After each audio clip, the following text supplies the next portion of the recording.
Okay, so we have time for a few questions, and there are a couple of questions coming through on Pigeonhole. I think we've got two different perspectives, but definitely complemented each other in, you know, the response to Typhoon Haiyan. And let's just, all right, I think we can take the first question now. This is one for you, Luke, about how you managed to get all the different militaries to cooperate and work together. In most disasters around the world, the military is never in charge. Civilians are in charge. And so that duality and that relationship between civilians and military is a very hard one to work through.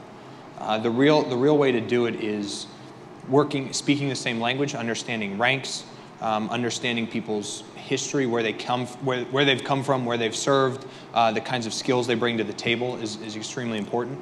And then from there, you have, I mean, with many of these militaries, we had people, English was the common language of collaboration, but many people from, well, I'd say 3 or 4 countries didn't actually really speak English at all.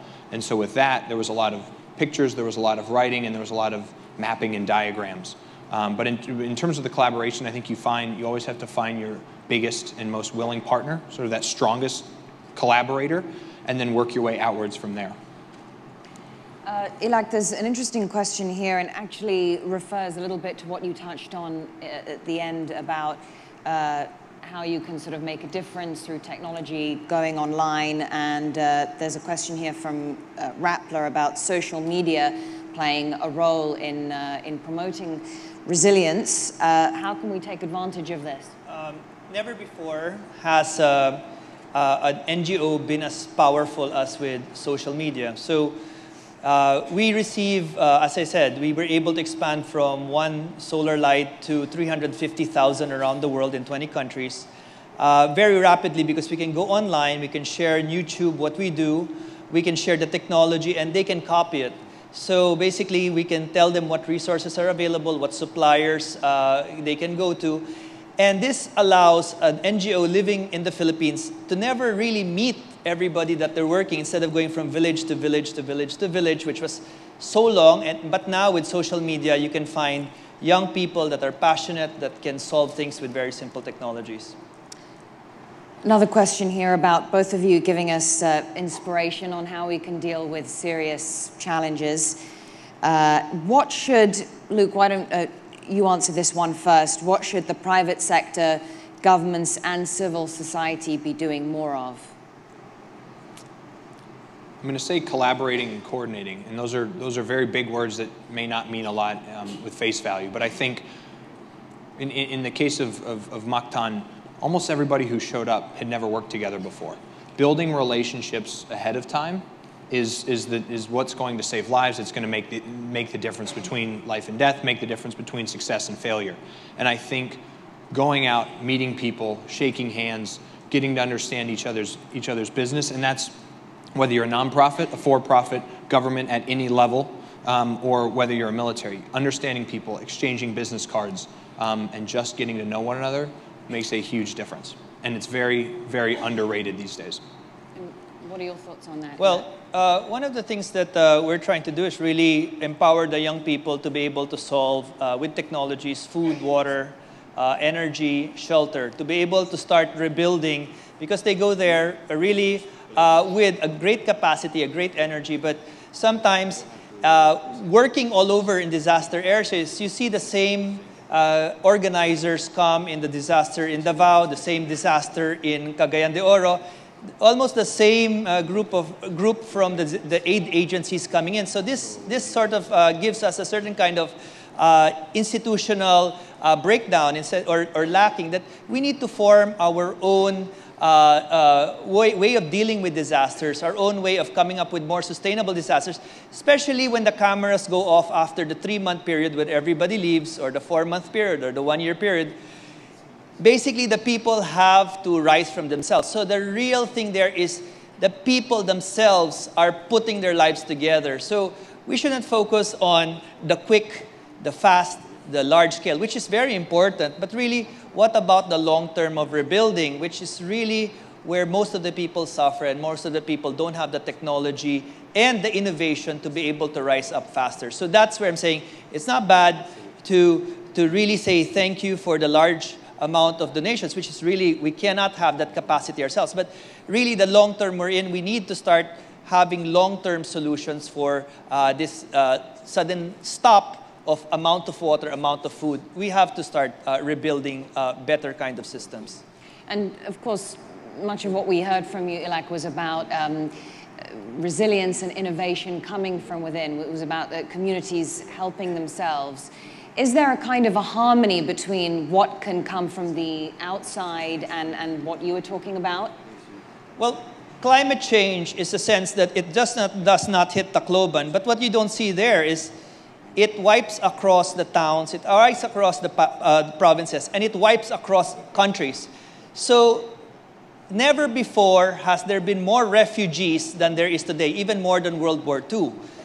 Even the UN cannot keep on doing the same way of spending 60 to 80% of its money on logistics and management and these kind of things. They have to start looking at the private sector for this kind of innovation. So what I'm saying is not only the Philippines that will be hit, but sometimes when it goes across countries, aid will have to be dispersed so thinly that slowly, people won't be getting, as climate change increases, the amount of aid will almost remain certainly going down, or it will remain stable, but more and more people will be affected. So you have to look at that gap and start figuring out, how do people get water? How do people get energy if it won't be handed on a platter? And I mean, is the UN, our international agencies, are there signs that they are looking at that gap, the effective distribution of aid? Yeah, the UN, like the Red Cross, like Doctors Without Borders, like many international organizations, is not just one body. It's made up of 10, 15, 20 different organizations. So I think, in short, generalizing around the UN can be problematic. However, each of the individual bodies, when you look at what they're doing, what they're planning, and I won't speak for them, but in working with them in multiple different disasters in many parts of the world, you have, there's a traditional mindset of preparedness, response, and recovery. And where we need to move is that preparedness is happening at all times. Preparedness is almost a readiness thing. Traditionally, preparedness is, do you have your bottle of water? Do you have food and water for 72 hours? Do you have backup electricity or power for 72 hours or for a day or for a week? But it's much more about, do you know what to do when this bad thing happens and how you're going to move forward in the next week, in the next month, in the next years of your life. And as soon as that bad thing happens, you're immediately responding, but at the same time, you're also recovering. And so merging both response and recovery is critical to the future success for the next year, 5, 10, or 20 of any international humanitarian organization. And I guess that the kind of tragic irony of that is the fact that, you know, when a community is hit by a disaster like this, it becomes more important to tackle long-term challenges, but because of the nature of the disaster and the way people have been affected, day-to-day survival, the short term becomes that much more important, even in the communities hit by Typhoon Haiyan. Even 1 year on, it's still a very difficult situation for. It's true. We have a we have a 7-volume on what needs to be done on the recovery, and that's the only time that things are actually going to be done a year afterwards. But people, what I'm saying is, that is the way that this kind of government works. But not only that, I mean, we're even working faster than it was in during the tsunami in some areas. But what I'm saying is, where is that gap wherein we can empower the people themselves to complement the government effort, to complement where is this innovation on the grassroots? In fact, if we keep on doing this, 60 to 80%, as I said, is on logistics and not the solution, not the aid. It's just the logistics. And so what I'm saying is, can we move some of that into, as I said, that part where the local people are empowered and local people can come up with a solution. That way, in the next disaster, we don't have to wait. People can solve these kind of things. Whose responsibility is that? I mean, is it the government? Is it the capacity of the people themselves to organize? Is it how one of the features of working with the large agencies, you have to be accredited to be able to enter. So small, innovative social enterprises do not have a way to enter in this kind of large-scale institutional group. So there is now what is called the UNHCR innovation, which is a great breakthrough that allowed us to, come up with this called lighting or emergency corridors. Within 72 hours, actually build lampposts to light up from the tents to the areas that, from the bathrooms. And this has made a big difference. But, it's just the start. The responsibility of government is really, it's very bureaucratic, it's very structured. And innovation, in a sense, is sometimes not scaled up enough. So what we're saying is we need companies to be able to help us build up the technology. It has to come from the private sector. It has to come from the private sector, yes. Right. And we've got, there's a very interesting question here, and maybe it's one thing that we haven't focused on quite enough today when we speak about grassroots support, youth engagement when it comes to education, promoting awareness, building resilience, Luke. There's a great question here. As a member of the youth, it says, he or she says, where and how did you get your inspiration to serve? For me, it was Hurricane Katrina. I was headed off to college. We had about a month to go, and Hurricane Katrina hit. I walked into my local Red Cross, signed up, and then the next day I was running a 500-person shelter. But I think the larger question around youth engagement, there's a quick story. The American Red Cross is over 90%, probably closer to 95% based on volunteers. Those are young volunteers, middle-aged, old volunteers. And we actually have a program right now that's sponsored by Disney, of all people. But it started with Hurricane Katrina, where you had, and similar things here, where people grab what they can. And in the United States, kids actually grabbed their pillowcases, filled them up with supplies, and left the house. And it turned out that that was actually a very common thing in disasters in the United States and also in other parts of the world. You grab what you can very quickly and you go. And we've actually started engaging at the elementary school level. So 5, 6, 7, 8, 9, 10-year-old kids, teaching them about what are those most important things to think about, what are those most realistic disasters, because what happens is when you teach a kid, they teach their parents. If you teach a parent, they forget. And so by teaching kids, they actually hold their parents and they hold their families accountable. The other thing that we're actually doing, which is just as important as the physical relief and recovery, it's the mental state. Think about all of the mental issues that happen, post-traumatic stress disorder, a lot of the suffering that happens days, months, years, decades after a disaster. And we actually work with children to help them learn to manage and cope and deal with stress, which is just as important as the physical health side. But doing that again, the younger that you can teach that and work with kids, build that into the curriculum, teach them about fires, teach them about typhoons, teach them about storm surge. Focusing at that level, it doesn't take a whole lot of resources, and it is one of the most sustainable things that you can do. Is that happening here in the Philippines, Ilak?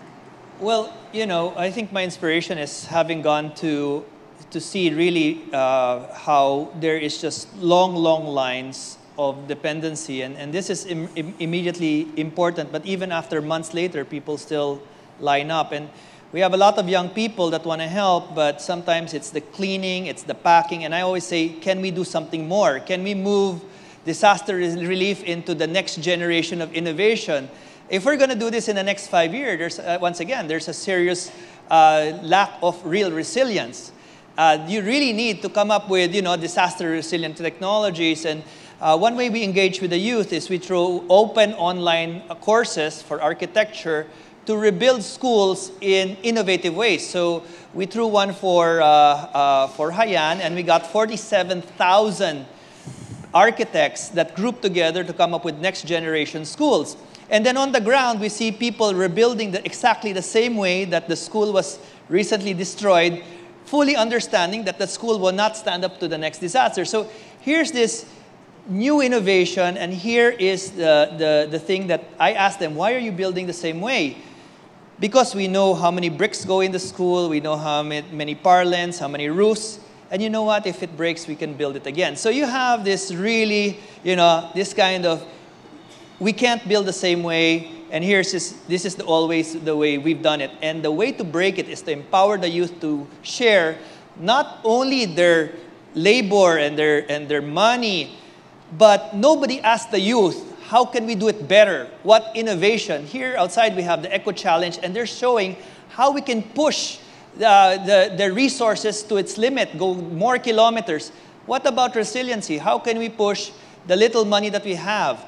Is it going to be in consumptive food, medicines, water, that's always been the case? Or can we push innovation into something that has more value in the future? Can we produce systems that can create clean water continuously for the community without trucks waiting for trucks to happen, or food, or energy? So this is the way that you start considering we're not in this in a one-off, but a cycle of innovation. And we can't always wait for people to give us handout. Why can't we be at the front lines of climate change, the best innovators in the world, especially if we have category 5s hitting us in the face? So I'm saying that somewhere along the line, somebody's going to say, we have to do something we've never done before, or else we will have to wait for a plane to come in with food.